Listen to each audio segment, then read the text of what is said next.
Okay, so our website gets more and more dynamic. We already have dynamic inclusion of the header and footer and all these partials.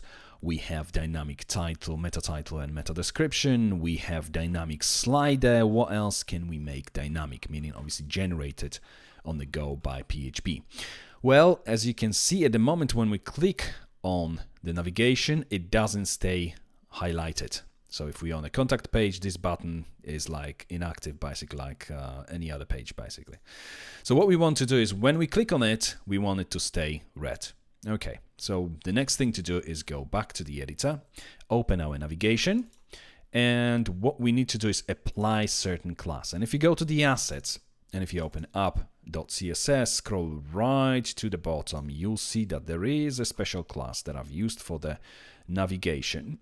And then we should have active. There we go. So navigation active has background transparent because by default is this yellow color for the background, as you can see here, this F9 CB1E, and the color is yellow. So basically that's exactly what it's going to show when it has this class active associated with a button, as well as when we are mouse hovering over the button, which is basically what you see. If we go back to the browser, you can see when I mouse over, this is exactly what the hover status is, and that's exactly how the active status will be for the button.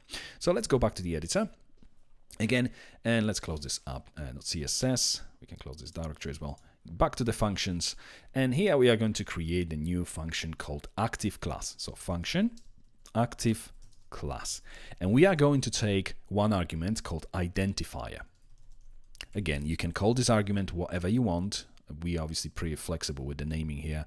It's entirely up to you. Just make sure they obviously stay consistent and use it later on the same way.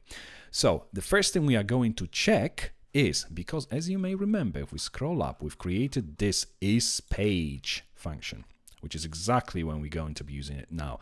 We're using this isPage because we want to compare whether the identifier which we have just passed through as an argument to this other function is matching the URL, basically, is matching the identifier in the URL. So what we're going to do is check if, and then exclamation mark, space, is page, and then we pass the identifier, which means if it's not this page, then what we want, we simply return null, because that's all we need to do here, return null. And nothing else is going to be done. We're not interested. If it's not this page, okay, forget it. Otherwise, what we're going to do, and I'm just going to indent, I don't know why this indentation here went a little bit too far. Okay, and otherwise, if it's not null, obviously, once this return statement is returned, obviously, then this function terminates. But if it is the opposite of what's in between the brackets for this if statement, then we want to return a string. So string, we start with a single. This in this case, we're going to use single quotes because we're going to be using double quotes within this string. So starting with the space, we are going to type class equals, and then in between the double quotes, we're going to put the name of the class, CSS class we want to use, which is active.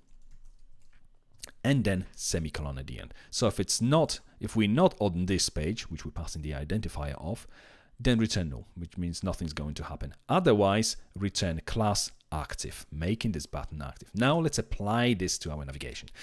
To do it, we go back obviously to our navigation.php file, and what we're going to do is start with the index right after the double quotes, closing double quotes, because we have this space. If we go back to the function.php, you can see we've created this space. So if it's going to be matching, obviously the argument is going to match the current page, then we're going to have a space before this anyway. So right after the double quote, we don't need to have a space here. We start with the opening PHP tag, and then echo active class, and we pass in the identifier, which will be index for the home page. And then semicolon and closing PHP tag. So now if I save this, preview it in a browser, we are on the About Us page. But if we go to the home page, click on that, and there we go. The button stays active, as you can see. So let's apply the same to the other buttons. I'm just going to copy this PHP statement, paste it next to the About, Products, and Contact.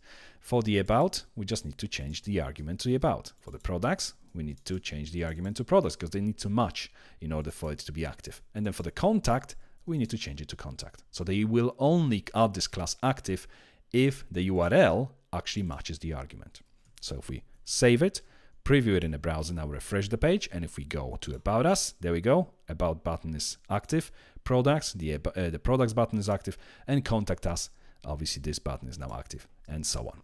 Now, this works fine, but obviously we need to remember that we also have a drop-down. If we change it to Products, the drop-down doesn't stay on Products. So let's do the same for our drop-down. If we go back to the editor, now our drop-downs, because of its nature as a form input, it won't work with the class active. What it works with, however, is the selected attribute. So selected equals, or either like this, single without associating any value, or selected a little bit all the way.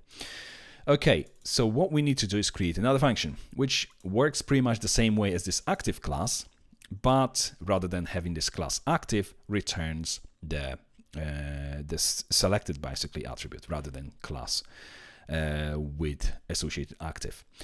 Okay, so we're going to create a new function. This time we're going to call it make selected. And what we're going to pass through is the identifier again, so identifier. And again, same condition, so I'm just going to copy this one.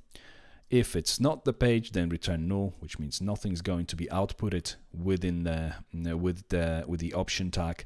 Otherwise, return. This time we're gonna go for selected equals selected, and that's all we need to do. Obviously, semicolon at the end. Unless you want to stick to a single one without association, you can do it like this as well. But let's keep it this way. Okay, so we have this make selected. All we need to do now is associate it with our option tags. So again, PHP and echo selected, make selected, and the identifier for this one is index again. They will match what we've got in the navigation because it's basically this select drop down here matches obviously the same items as in the main navigation. So if we copy this, paste it here on the other ones, and let's just change them to about, products, and then contact, last one.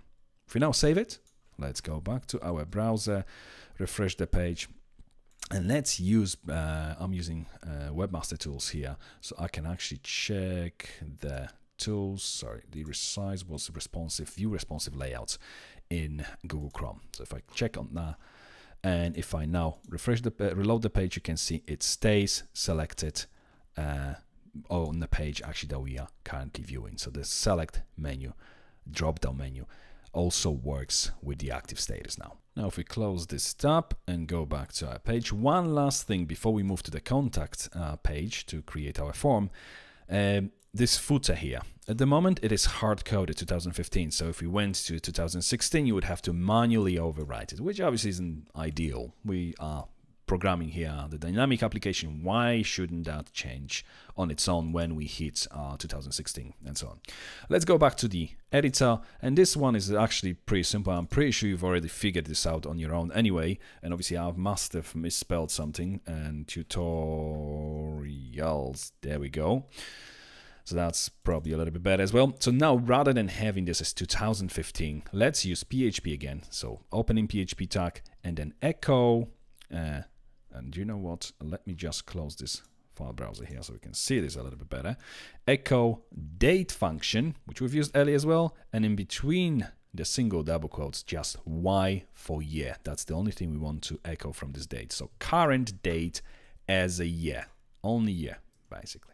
So if we save it now, we still have the same result because we're still in the same year. Obviously my misspelling now has been corrected as well, but it returns the date dynamics. So when the 2016, the New Year's Eve, and then we get to the 1st of January, that date will automatically be updated. So you don't have to worry about this ever again. You can obviously put a range of dates. Let's say you've started trading in, say, 1997, and then hyphen and obviously current date. That will give someone an understanding of how long you've been obviously trading. But for this exercise, I'm going to stick with just current year. So if we remove this, save it, preview it in the browser again, and that's it.